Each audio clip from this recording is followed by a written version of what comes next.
Dans cette vidéo, nous allons nous concentrer sur un point essentiel en addictologie, la fameuse rechute.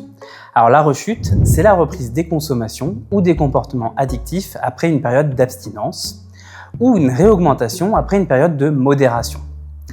Cette rechute, elle peut s'accompagner d'un décrochage du projet de soin ou simplement signaler une phase de vulnérabilité.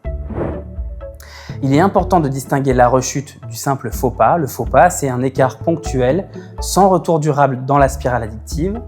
La rechute, elle va s'installer dans la durée.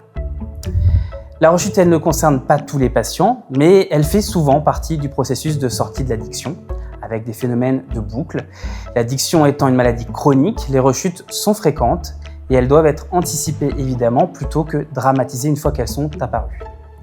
Elles peuvent notamment être déclenchées par des différents facteurs, un stress aigu, des émotions négatives, l'exposition à des stimuli associés à la consommation, des lieux, des objets, des personnes, un craving intense ou encore une baisse de motivation ou un isolement social. Attention, en cas de sevrage récent, la tolérance ou l'accoutumance du corps a diminué et une reprise de consommation à dose habituelle peut entraîner une surdose, parfois dès la première prise. C'est une des raisons pour lesquelles certaines rechutes nécessitent une prise en charge aux urgences. Face à une personne qui rechute, quelle posture on peut adopter ? Tout d'abord, éviter le jugement. Il ne faut pas insister de manière trop forte sur les dangers, de manière trop directe, car cela peut être contre-productif et générer de la réactance. Si la personne exprime de la honte ou de la culpabilité, on peut travailler avec elle l'alliance et encourager la reprise des soins.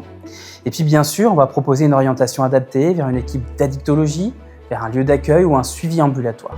Une rechute, c'est pas forcément un échec, c'est souvent une opportunité de soin. C'est un moment pour comprendre ce qui a fragilisé le parcours et pour pouvoir adapter l'accompagnement.